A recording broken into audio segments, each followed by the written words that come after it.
இந்த நேத்திக்கு முந்தா நாள் கலெக்ஷன் கூடவே இருக்குது, அப்படியே மெயின்டைன் பண்ணுது. ஓ திங்கக்கிழமை செவ்வாய்க்கிழமை ஒர்க்கிங் டே, இந்த ஒர்க்கிங் டேல அந்த கலெக்ஷன் வராது. ம். பட் ஜனங்கள் பார்த்துக்கிட்டே இருக்காங்க அந்த படத்தை.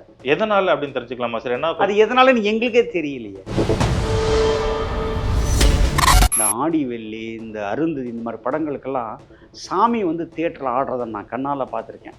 அதை ஆஃப்டர் லாங் இயர்ஸ் இந்த படத்துக்கு அதை நான் கண்ணால் பார்த்தேன். Right. அந்த ஒரு செகண்ட் ஹாஃபில் ஒரு சாங் வரும், அப்போ அதுக்கு ரொம்ப பேருக்கு சாமி வருது. அந்த அளவுக்கு அது ஜனங்களையும் ரீச் ஆகிருக்கு.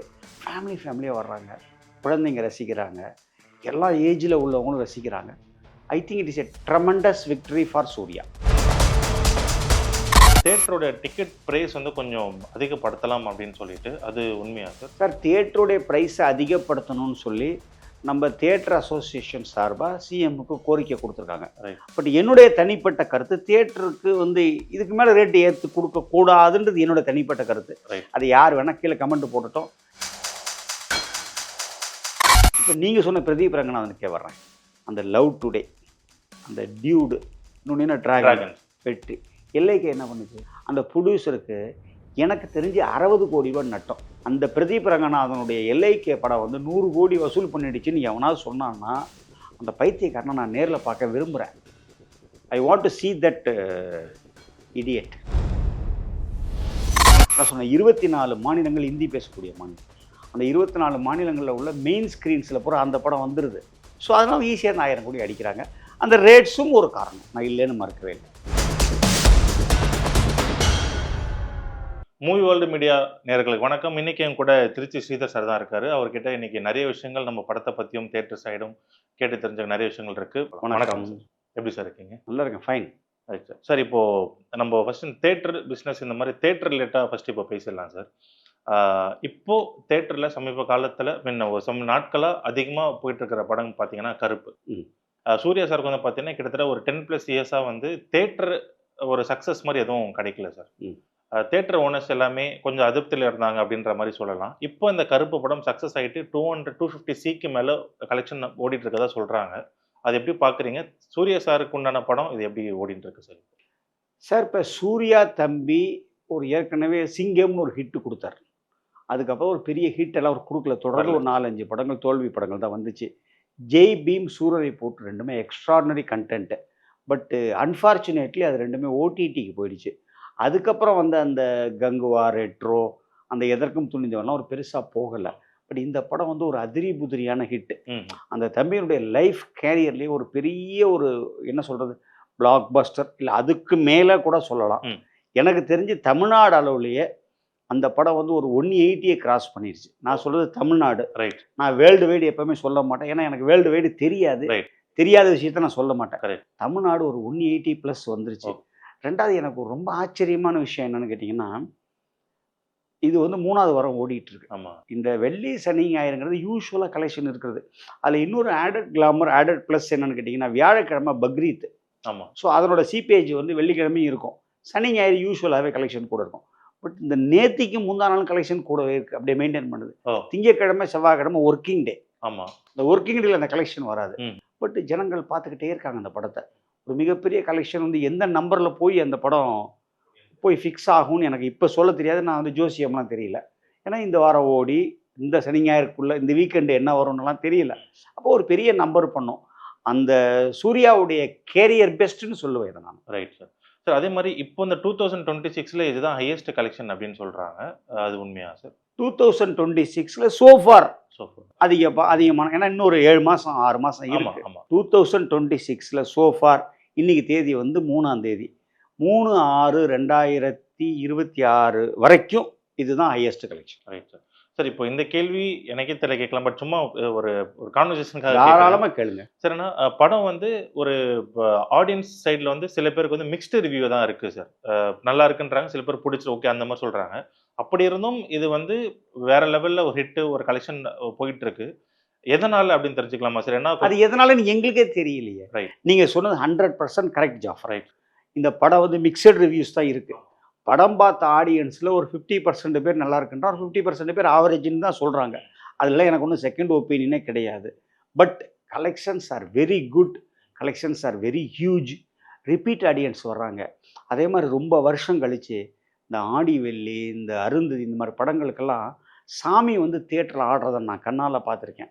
அதை ஆஃப்டர் லாங் இயர்ஸ் இந்த படத்துக்கு அதை நான் கண்ணால் பார்த்தேன். ரைட். அந்த ஒரு ஒரு செகண்ட் ஹாஃபில் ஒரு சாங் வரும்ல, ஆமா. அப்போ அதுக்கு ரொம்ப பேருக்கு சாமி வருது. அவங்கள நாங்கள் கன்சோல் பண்ணி கொஞ்சம் தண்ணி கிண்ணிலாம் கொடுத்து, அவங்கள நாங்கள் தியேட்டரில் வந்து அவங்கள ஒரு மாதிரி ஒரு ஒரு ஒரு 10 மினிட்ஸ் அவங்கள ஏதாவது ஒரு அமைதியாக உட்கார வச்சு, அதுக்கப்புறம் அவங்க நார்மலைஸ் ஆயிடுறாங்க. அந்த அளவுக்கு அது போய் ஆடியன்ஸு இருக்கு. ஜனங்களையும் ரீச் ஆயிருக்கு. ஃபேமிலியாக வர்றாங்க. குழந்தைங்க ரசிக்கிறாங்க. எல்லா ஏஜில் உள்ளவங்களும் ரசிக்கிறாங்க. I think it is a tremendous victory for Suriya. Right sir. Sir இப்போ இந்த மாதிரி இப்போ நீங்கள் சொன்னது ஃபேமிலியாக வருது, சைல்டோட இந்த மாதிரி ரொம்ப ரிப்பீட்டட் ஆடியன்ஸாக வருது. இது எத்தனை நாளைக்கு அப்புறமா இந்த மாதிரி நடக்குது சார்? ஜென்ரலாக கேட்குறேன் சார். எனக்கு தெரிஞ்சு கிட்டத்தட்ட ரொம்ப நாளைக்கு அப்புறம். அதாவது இந்த வருஷமே ஒரு 5, 6 படம் தான் ஜெயிச்சிருக்கு. ஃபஸ்ட்டு வந்து அந்த டிடிடின்னு ஒரு படம். ஜீவா சாருடைய படம். அது நல்ல பெரிய ஒரு ஹிட்டு. அதுக்கப்புறம் வித்துலவ் ஓரளவுக்கு சுமாராக போச்சு. சில பேர் சொல்லுவாங்க செங்கல்பட்டு ஏரியா மால்ஸு, கோயம்புத்தூர் மால்ஸில் தான் பெருசாக போச்சுன்னா, பட் கீழெல்லாம் சரியாக போகல. பட் இருந்தால் கூட அந்த படம் வந்து பிரேக் ஈவனில் ஒரு வெற்றியான படம் தான். 3வது மெகா ஹிட் வந்து தாய்க்கிழவி, ராதிகா மேமோட படம். அது வந்து it is to the core, Sivakarthikeyan production. அது ரொம்ப பிரமாதமாக போச்சு. அதுக்கு அடுத்தது 4th வந்து யூத், ஒரு மிகப்பெரிய வெற்றி. அதுக்கு அடுத்தது துரந்தர்னு ஒரு படம், மிகப்பெரிய வெற்றி. அதுக்கடுத்து 6வது படமாக இந்த படம் சேர்ந்துருக்கு. பட் இந்த 5 படத்தோட கலெக்ஷனுக்கு இந்த படத்து கலெக்ஷனுக்கு சம்மந்தமே இல்லை. அந்த 5 படத்தோட கலெக்ஷன் இது எங்கேயோ போயிடுச்சு. Right sir. இப்போ சும்மா துரந்தர் சொன்னதுக்காக கேட்குறேன் சார். இப்போ துரந்தர் வந்து பார்த்தீங்கன்னா அதர் ஸ்டேட்டுக்கான ஒரு படம். பட் இங்கேயும் வந்து பார்த்தீங்கன்னா ஏன் அதர் ஸ்டேட்டுக்கான படம் நீங்கள் சொல்கிறீங்க ஜாஃபர்? சார் இப்போ ஏன்னா இப்போ இந்த மாதிரி எடுத்துக்கலாமா சார்? நம்மளோட ஆர்டிஸ்ட் யாருமே இல்லை. அது மெயின் ஹீரோவே வந்து பார்த்தீங்கன்னா ஹிந்தி. பாகுபலியில் யாரெல்லாம் இருந்தாங்க? பாகுபலியும் அதுவும் தான் சார் லைனாக கேட்கலாம் அப்படின்னு சொல்லிட்டு. ஏன்னா அதுவும் வந்து அதர் ஸ்டேட்கான படம் தான். அதான் இப்போ பேன் இந்தியா. அதர் ஸ்டேட்டான படமே இல்லை, அது பேன் இந்தியா படம். இப்போ கேஜிஎஃப்ல யார் நடிச்சிருக்கா? யாஷ் நடிச்சிருந்தார் சார். அவர் நம்ம ஊருக்காரர். அவரு கிடையாது. மஞ்சுமெல் பாய்ஸ்ல யார் நடிச்சிருக்கா? ஸோ அதெல்லாம் விஷயமே இல்லை. இவர் நடிச்சிருக்காரு அவர் நடிச்சிருக்காருன்றதுலாம் இல்லை. படத்தோட கண்டென்ட் ஜனங்களோட கனெக்ட் ஆயிடுச்சுன்னு சொன்னால் படம் வந்து ஒரு இமாலய வெற்றி, இமாலய கலெக்ஷன் வந்துடும். Right sir. சார் இது ஏன் நான் கேட்டேன்னா சார், இப்போ அந்த மாதிரியான படங்கள் எஃபர்ட் போட்டு நம்மள தான் பண்ணுறோம். ஆனால் நமக்கான படங்கள் அந்த சைடில் அதிகமாக ரீச் ஆகுறது இல்லையோன்ற ஒரு டவுட் இருக்குது. அதுதான் ஃபார் எக்ஸாம்பிள் இப்போ கங்குவா மாதிரி படங்கள்லாம் பார்த்தீங்கன்னா ஒரு டெக்னிக்கலாக பிரம்மாண்டமாக பண்ணியிருந்தாங்க. பட் அது அங்கே ரீச் ஆகுறது இல்லை. எதனால அப்படின்னு சார்? அதுக்கு 2, 3 காரணம். கங்குவா மாத்திரம் இல்லை, விஜய் படமாக இருக்கட்டும், அஜித் படமாக இருக்கட்டும், ரஜினி சார் படமாக இருக்கட்டும், அங்கே நார்த்து சைடு ரீச் ஆகலைன்னு சொன்னால் அதுக்கு ஒரு 2, 3 ரீசன் சொல்லிடுறேன். So for is India is concerned, மொத்தம் 24 ஸ்டேட் வந்து ஹிந்தி பேசக்கூடிய மாநிலங்கள். அந்த ஹிந்தி பேசக்கூடிய மாநிலங்களில் மெயினாக வந்து தியேட்டர் செயின் இருக்கு இல்லையா, பிவிஆர் இருக்குது, ஐநாக்ஸ் இருக்குது, சினி போலீஸ், இது மாதிரி இன்னொரு 3, 4 செயின்ஸ் இருக்குது. அவங்கெல்லாம் ஹிந்தியில் என்ன ஒரு ரூல்ஸ் ஃபிக்ஸ் பண்ணியிருக்காங்கன்னா, ஒன்ஸ் ப்ரொடக்ஷன் ஹவுஸ் வந்து OTT should be given after 8 week from the date of theatrical ரிலீஸ்னு ஒரு ரூல்ஸ் அவங்க வச்சுருக்காங்க. 8 வாரம் கழித்து தான் நீங்கள் அது ஓடிடியில் போடுவீங்கிற எக்ரிமெண்ட்டே அவங்களுக்கு கொடுக்கணும். அவங்க ஒரு அசோசியேஷன் வச்சுருக்காங்க. அதில் அவங்க அந்த எக்ரிமெண்ட்டை பார்த்துட்டு தான் அவங்க தியேட்டர் செயினில் சைன் பண்ணுவாங்க. அந்த மாதிரி சைன் பண்ணும்பொழுது இங்கே நம்மகிட்ட வந்து 4 வார ஓடிடிங்கிற ஒரு ஒரு ஒரு சின்ன ட்ராபேக் இருக்குது. ஸோ அங்கே அந்த மெயின் ஸ்க்ரீன்ஸில் அதிகமான ஸ்க்ரீன்ஸில் இந்த நம்ம படங்கள் அங்கே விழுகிறதில்ல. ஸோ அதனால தான் நம்மளால் இந்த 500 கோடி 1000 கோடி எல்லாம் நம்ம டச் பண்ண முடியல. இதுதான் ரீசன். Okay sir. சார் இப்போ நீங்கள் சொன்ன மேட்டர் வந்து சிஎம் விஜய் சார் கிட்ட இது கோரிக்கை வச்சிருக்கதா சொல்கிறாங்க. உண்மையா சார்? என்ன கோரிக்கை? 8 வீக்ஸ்க்கு 4 வீக்ஸில் இப்போ ஓடிடி கொடுத்துறாங்களே சார், அது அந்த மாதிரி இல்லாமல் கொஞ்சம் இன்னும் கொஞ்சம் தள்ளி தரலாம் அப்படின்ற அந்த கோரிக்கையை தப்புன்னு என்னுடைய அபிப்பிராயம். ஓகே. என்னுடைய ரொம்ப ரொம்ப நண்பர், உயிர் நண்பர் கலைஞானி கமல் சார் தான் கொண்டு போய் அந்த கோரிக்கையை கொடுத்துருக்காரு. ஓடிடிங்கிறது it is a business. Okay. அது 8 வீக்ஸ் கொடுக்கணுமா 4 வீக்ஸ் கொடுக்கணுமாங்கிறது ப்ரொடியூசர் தான் டிசைட் பண்ணணும். ஏன்னா ஒரு படங்கிறது ப்ரொடியூசருடைய சொத்து. கண்டிப்பாக. அவர் தான் அதுக்கு ஓனர். கண்டிப்பாக. என்னோட காருக்கு நான் ஓனர், என்னோட பஸ்ஸுக்கு நான் ஓனர், என் தியேட்டருக்கு நான் ஓனர், என் பெட்ரோல் பங்க்கு நான் ஓனர், என் கல்யாண மண்டபத்துக்கு நான் ஓனர். அது மாதிரி அந்த படத்துக்கு அவர் தான் ஓனர். அவர் தான் அதை டிசைட் பண்ணணும். But on the otherwise other side அப்படின்னு சொன்னாக்க நம்ம இப்போ நம்ம ஹிந்தியில் இருக்குது, நீங்கள் 8 வீக்ஸ் ஒரு விண்டோ வச்சுருக்காங்க. அது மாதிரி நீங்கள் வைங்கன்னு சொல்லி நாங்கள் தியேட்டர் அசோசியேஷன் சார்பாகவும் டிஸ்ட்ரிபியூட்டர் ஃபெடரேஷனையும் எங்களோட சேர்த்து ஒரு அணி அமைச்சு தயாரிப்பாளரோட பேசிக்கிட்டு இருக்கோம். அதில் பாதி பேர் இப்போ அதுக்கு வந்துட்டாங்க, பாதி பேர் இன்னும் அதுக்கு சிலது அவங்க ஒரு ஃபெடரேஷன் ஸ்டார்ட் பண்ணியிருக்காங்க. அந்த கேரளா, கர்நாடகா, ஆந்திரா, தெலுங்கானா, தமிழ்நாடு எல்லாம் சேர்ந்த ப்ரொடியூசர் போது ஒரு அமைப்பு ஒன்று, ஒரு ஃபெடரேஷன் மாதிரி ஒன்று உருவாக்கி சில பேச்சுவார்த்தைகள் போயிட்டுருக்கு. Very soon it will be sorted out. Right sir. Sir இதுவும் கேள்விப்பட்டது தான், இந்த மாதிரி தேட்டரோட டிக்கெட் ப்ரைஸ் வந்து கொஞ்சம் அதிகப்படுத்தலாம் அப்படின்னு சொல்லிட்டு, அது உண்மையா சார்? சார் தியேட்டருடைய ப்ரைஸை அதிகப்படுத்தணும்னு சொல்லி நம்ம தியேட்டர் அசோசியேஷன் சார்பாக சிஎம்முக்கு கோரிக்கை கொடுத்துருக்காங்க. Right. பட் என்னுடைய தனிப்பட்ட கருத்து தியேட்டருக்கு வந்து இதுக்கு மேலே ரேட்டு ஏற்று கொடுக்கக்கூடாதுன்றது என்னோட தனிப்பட்ட கருத்து. Right. அது யார் வேணால் கீழே கமெண்ட் போட்டுட்டோம், என்னை தப்பாக கூட எடுத்து. ஏன்னா இன்றைக்கி இருக்கிற ஒரு ரேட்டு வந்து ஒரு நல்ல ரேட்டு. அதாவது காஃபி வந்து அன்றைக்கி 4 ரூபா விற்றுச்சு, இன்றைக்கி 40 ரூபா விற்கிது. எல்லாமே விலை ஏறி இருக்கணும், இல்லைன்னு சொல்ல. பட் அதெல்லாமே வந்து எப்படின்னு கேட்டிங்கன்னா, காஃபி வந்து டீ வந்து காலையில் அவன் குடிக்கணும்னு நினைப்பான். அவனுக்கு அது ஒரு அது Habit அது ஆயிடும். அது ஒரு வேற மாதிரியான ஒரு நெசசிட்டி அது. பட் சினிமாங்கிறத அவன் விரும்பினா தான் பார்ப்பான். ஒரு அஃபோர்டபுள் ப்ரைஸ் இருந்தால் தான் அவன் வருவான். இதுக்குள்ளே நிறைய கமெண்ட்ஸு, நிறைய கலாட்டாக்கள் இருக்குது. பாப்கார்ன் விலை ஜாஸ்தி, சம்சா விலை ஜாஸ்தி, வாட்டர் பாட்டில் விலை ஜாஸ்தின்னு சொல்லிட்டு. பட் எல்லாருக்குமே தெரியாத ஒரு விஷயத்த சொல்கிறேன். பிவிஆரில் பாப்கார்ன் விலை என்ன ஜாஸ்தி, 460 ரூபா, 380 ரூபா, அது மாதிரி ஒரு 4-5 குவாலிட்டி வச்சுருக்காங்க. பட் யாராவது ஒருத்தர் உங்களை மாதிரி ஒரு மீடியா பர்சன், அவங்க மெயின் ஸ்ட்ரீமில் இருந்தாலும் சரி, உங்களை மாதிரி யூடியூப்பில் இருந்தாலும் சரி, அப்படியே ஒரு கார் எடுத்துகிட்டு இந்த செங்கல்பட்டு போனீங்கன்னா, ரொம்ப தூரம்லாம் இல்லை, ஒரு 1 ஹவரில் போயிடலாம். நீங்கள் செங்கல்பட்டில் என்ன விலை, காஞ்சிபுரத்தில் என்ன விலை, திண்டிவனத்தில் என்ன விலை, அப்படியே பார்த்துக்கிட்டே போனீங்கன்னா அந்த விலையெல்லாம் இல்லை. அங்கெல்லாம் நாங்கள் 50 ரூபாய்க்கு 60 ரூபாய்க்கு பாப்கார்ன் கொடுத்துட்டோம். சார் இப்பயுமா சார்? இன்னைக்கு டேட்டில் ஜூன் 3ஆம் தேதி நீங்கள் காஞ்சிபுரம் போங்க, இல்லைன்னா நம்ம இதுக்கு போங்க, மதுராந்தகம் போங்க, திண்டிவனம் போங்க, நம்ம செங்கல்பட்டு போங்க. நான் ரொம்ப ஜாஸ்தியில் ஒன்று சொல்ல. ரெண்டாவது நான் கூட வரேன்னு கூட சொல்லவே இல்லை. நீங்களே கார் எடுத்துகிட்டு போங்க, ஒரு தியேட்டரில் டிக்கெட் எடுத்துகிட்டு உள்ளே போங்க, பாப்கார்ன் எவ்வளோ விலைகள் அவங்க சொல்லுவாங்க. இது ஒன்று sir, it is crystal clear. Right.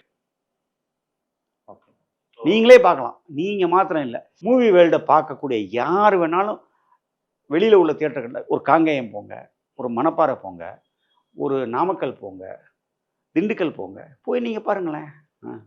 So அதான் டிக்கெட் ரேஸ் ஆனால் சொல்லியிருக்காங்க, பட் அது ஏறுமா கேட்டிருக்காங்க. கேட்டிருக்காங்க. ஏறுமா இல்லையாங்கிறது அந்த முடிவு வந்து முதலமைச்சர் கையில் இருக்குது, என் கையில் இல்லை. Right sir. இப்போ நார்த் சைட்லாம் பார்த்தீங்கன்னா தியேட்டர் ப்ரைஸ், டிக்கெட் ப்ரைஸ் வந்து அதிகம், நம்ம வந்து லிமிட்டடாக தான் இருக்குது சார், நம்ம தமிழ்நாடு பொறுத்த வரைக்கும் நான் சொல்கிறேன். ஸோ ஒருவேளை அதனால தான் இந்த கலெக்ஷனும் அமௌண்ட் வந்து அவங்களுக்கு ஒரு மாதிரி அதிகமாக இருக்கும், நம்மளுக்கு கம்மி ஆகுது அப்படின்ற. அது உண்மை. அது ஒரு காரணம், அதுவும் ஒரு காரணம். ரெண்டாவது, அவங்க 8 வீக்ஸ் ஓட்டிட்டிங்கும் போது மெயின் ஸ்க்ரீன்ஸில் அதிகமான தியேட்டர்கள் அந்த படங்கள் விழுகுது, இந்தி படங்கள். நான் சொன்னேன் 24 மாநிலங்கள் இந்தி பேசக்கூடிய மாநிலம். அந்த 24 மாநிலங்களில் உள்ள மெயின் ஸ்க்ரீன்ஸில் பூரா அந்த படம் வந்துடுது. ஸோ அதனால் ஈஸியாக அந்த 1000 கோடி அடிக்கிறாங்க. அந்த ரேட்ஸும் ஒரு காரணம், நான் இல்லைன்னு மறுக்கவே இல்லை. Right sir. இப்போது நம்ம தளபதி விஜய் சார் வந்துட்டு சிஎம் ஆகிட்டாரு. ஸோ அவங்களுக்கான ஒரு கலெக்ஷன், ஒரு யூஜ் இது இருக்கும்ல சார், பாக்ஸ் ஆஃபீஸ் இருக்குது. இப்போ அவர் அங்கே போயிட்டதுனால அடுத்த அந்த பிளேஸ்க்கு யாரெல்லாம் தகுதியாக இருக்காங்க கலெக்ஷன் வைஸா அப்படின்னு கேட்குறாங்க. அது ஒரு 6 மாதம் வருஷம் நிறைய படங்கள் வரணும். ஓகே, வந்தால் தான் அதை டிசைட் பண்ண முடியும். இவர் தான் வருவார், அவர் தான் வருவார் அப்படின்னா நம்ம சொல்ல முடியாது. சார் இப்போ இந்த ஃபார் எக்ஸாம்பிள் இப்போ பிரதீப் ரங்கநாதன் மாதிரி சொல்கிறேன், ஃபார் இந்த வித் லவ் அபிஷேக் அந்த மாதிரி சொல்கிறேன். இப்போ அவங்களோட படங்களும் நல்லா ஓடுது, ஏன்னா அவங்க ஜஸ்ட் ஒரு 1 or 2 படம் தான் பண்ணியிருக்காங்க. ஸோ அவங்களோட படங்களும் 100C அப்படின்ட்டு அடிக்கும் போது ஸோ ஆடியன்ஸோட மைண்ட் செட் எப்படி இருக்குங்க சார்? யார் அதான் நம்மளுக்கு கண்டென்ட் தான் முக்கியம் அப்படின்ற மாதிரி இருக்காங்களா, இல்லை பெரிய ஹீரோ நடிச்சு தான் பார்க்கணும் அப்படின்னு? கண்டென்ட் தான் ஹீரோ. ரைட். போன வருஷம் சின்ன எக்ஸாம்பிள் சொல்கிறேன் நான். விடாமுயற்சின்னு ஒரு படம் வந்தது, குட் பேட் அக்லின்னு ஒரு படம் வந்தது. ஆமாம், ரெண்டுலேயும் ஒரே ஹீரோ தான். ஆமாம், ஒரே அஜித் தான், ஒரே தம்பி தான். அது விடாமுயற்சி சர்வநாசம் ஓடல. Good bad ugly super duper hit ஆச்சா. இப்போ நீங்கள் சொன்ன பிரதீப் ரங்கநாதனுக்கே வர்றேன். அந்த லவ் டுடே, அந்த டியூடு, இன்னொன்று டிராகன் வெற்றி, எல்லைக்கு என்ன பண்ணுச்சு? ஓடல. அந்த ப்ரொடியூசருக்கு எனக்கு தெரிஞ்சு 60 கோடி ரூபாய் நட்டம். அந்த பிரதீப் ரங்கநாதனுடைய எல்லைக்கே படம் வந்து 100 கோடி வசூல் பண்ணிடுச்சுன்னு எவனாவது சொன்னான்னா அந்த பைத்தியக்காரனை நான் நேரில் பார்க்க விரும்புகிறேன். I want to see that idiot. So அப்போ கண்டென்ட் தான் main sir. Content is main sir. இப்போது சினிமா பர்சன், இது பொலிட்டிக்கலாக கேட்குற ஒரு இதுதான் சார். சினிமா பர்சன் வந்து இப்போ சிஎம்மாக ஆகிட்டாரு சார். ஸோ இது வந்து ரொம்ப அதான் எம்ஜிஆர் சாருக்கு அப்புறமா தான் இப்போ நடந்திருக்கு. ஜெயலலிதா மேடம். பட் இருந்தாலும் நிறைய ஸ்டார்ஸ் கலைஞர் எங்கேருந்து வந்தார் சார்? அவர் ஆனால் பியூரா ஒரு பொலிட்டிக்கல், பட் ரிட்டன் டைரக்ஷன் அந்த மாதிரி வசனம் அதில் அவரு பெரிய கதாவசனம் கருத்தாங்க. அவரு மாடர்ன் தியேட்டரில் அந்த காலத்தில் மிகப்பெரிய சம்பளம் வாங்கின ஒரு கலைஞர் சார். உங்களுடைய ஒரு மகிழ்ச்சியான செய்தியை சொல்லிக்கிறேன். இன்னைக்கு அவருக்கு பிறந்த நாள். அனைவருக்கும் என்னுடைய வாழ்த்துக்கள். Right sir. ஸோ இது ஆக்சுவலாக விஜய் சாரோட ரிசல்ட் யாரும் எதிர்பார்க்காத ஒரு ரிசல்ட் அப்படின்ற மாதிரி தான் இருக்குது சார். நம்ம எலெக்ஷன் ரிசல்ட் வரதுக்கு ஒரு 15 நாள் முன்னாடியே 4ஆம் தேதி ரிசல்ட் வந்து கம்ப்ளீட்டாக பெரட்டி போடும். எல்லாருக்கும் பல அதிர்ச்சிகள், பல ஆச்சரியங்கள் காத்திருக்குன்னு சொல்லிட்டு 4 மே ரிசல்ட்டு, அதுக்கு 10 டேஸ்க்கு பிஃபோராகவே நான் சொல்லியிருக்கேன். ரைட். ஸோ இப்போது இந்த மாதிரி இதுக்கப்புறமா இந்த மாதிரி போகும்போது அடுத்தடுத்து வர ஒரு ஆக்டர்ஸ்க்கும் அந்த மாதிரி தாட் இருக்குமா? மக்களுக்கு நல்லது பண்ணணும். ஆசை எல்லாருக்கும் இருக்கும். Right sir. இப்போ இதனால இப்போ நம்ம கமல் சாருக்காகட்டும், ரஜினி சாருக்காகட்டும், அந்த மாதிரி ஏதாவது கொஞ்சம் ஒரு தாட் இருக்குமா சார்? நம்ப கொஞ்சம் சார் ப்ராப்பரா ரஜினி சார் வரமாட்டார் sir. Because of his health grounds அவர் வந்து he will never come to politics. அவர் அதை டிசைட் பண்ணி அதை அனௌன்ஸே பண்ணிட்டார். திரும்ப அதை மாற்றி மாற்றி எல்லாம் பண்ணிட்டு இருக்க மாட்டார். கமல் சாரை பொறுத்தவரைக்கும் அவர் என்ன பண்ணுவார்னு எனக்கு தெரியல. ஏன்னா அவர் ஆல்ரெடி ஒரு கட்சி ஆரம்பிச்சிட்டாரு. அந்த கட்சி ஆரம்பித்து திரும்ப ஒரு டிஎம்கேவோட அலையன்ஸ் பண்ணிட்டாரு. அதுக்கப்புறம் ஒரு எம்பி சீட்டும் வாங்கி எம்பியாகவும் ஆகிட்டார்.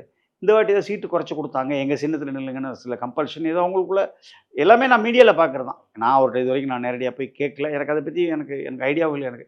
ஸோ அவர் எனக்கு வேண்டவே வேண்டாம், நான் உங்களுக்கு பிரச்சாரம் மட்டும் பண்ணுறேன்னு சொல்லிட்டு போயிட்டார். இன் ஃபியூச்சர் அவருக்கு என்ன ஐடியா இருக்குன்னு எனக்கு தெரியாது.